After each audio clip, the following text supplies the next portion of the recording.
کرنا چاہ رہے ہیں, بڑے غصے سے دیکھ رہے ہیں. جی مولانا صاحب. سر چیئرمین صاحب موشن ٹوٹ گیا. اچھا چلیں پھر تو واپس. جی کلات کے گیس کے بارے میں آپ کوئی بات کرنا چاہ رہے ہیں؟ جی ہاں, بات یہ ہے کہ 2002 میں جب ظفر اللہ جمالی صاحب مرحوم وزیر اعظم بنے تو میں نے اس کو ایک ہی بات کہی کہ میرا کوئی اور مطالبہ نہیں ہے.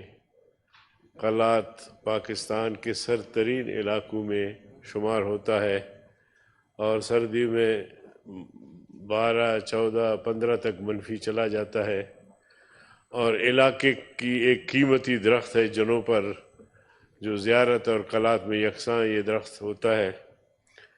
ان درختوں کو کاٹ کاٹ کے لوگ سردی میں اپنا گزارا کرتے ہیں. بہرحال اس نے مان لی. اس وقت گورنر صاحب تھے, چیف سیکرٹری صاحب, سب نے, اور بڑی مشکل سے یہ اسکیم میں نے منظور کروائے. اس کے بعد پھر الحمدللہ گیس تو پہنچا, لیکن 1 سال کے بعد اب قلات میں گیس نہیں ہے سردیوں میں. تو مسلسل احتجاج بھی ہوتے رہے ہیں, کوششیں بھی رہی ہے, لیکن کوئی نتیجہ خیز بات سامنے نہیں آئی.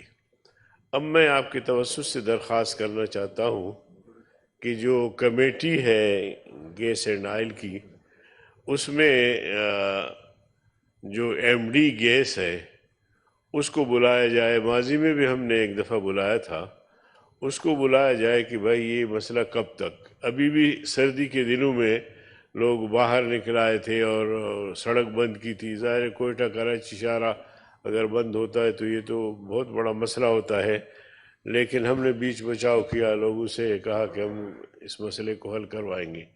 تو آپ سے یہ درخواست ہے براہ کرم اگر اس میں آپ کوئی ہتھوڑا مارے تو بڑی مہربانی ہوگی. آج اس پہ میں نے سیکٹر صاحب کو کہا ہے رپورٹ ایم ڈی سے لے لیتے ہیں, رپورٹ آتے ہی میں اس کو اسی دن کمیٹی میں بھی بھیج دوں گا. آپ نے کہہ دیا, لیکن میں یہ کمیٹی میں بھی بھیج دوں گا سر. میں یہ چاہ رہا ہوں کہ ایم ڈی کو بلایا جائے. اس جی بلائیں گے اس کمیٹی میں, کمیٹی میں بلایا جائے انشاءاللہ, تاکہ اسے پوچھا جائے کہ وجہ کیا ہے. ٹھیک ہے جی, انشاءاللہ بلائیں گے. جی سینیٹر کامران مرتضیٰ صاحب, سوری سر, پلیز موو کریں.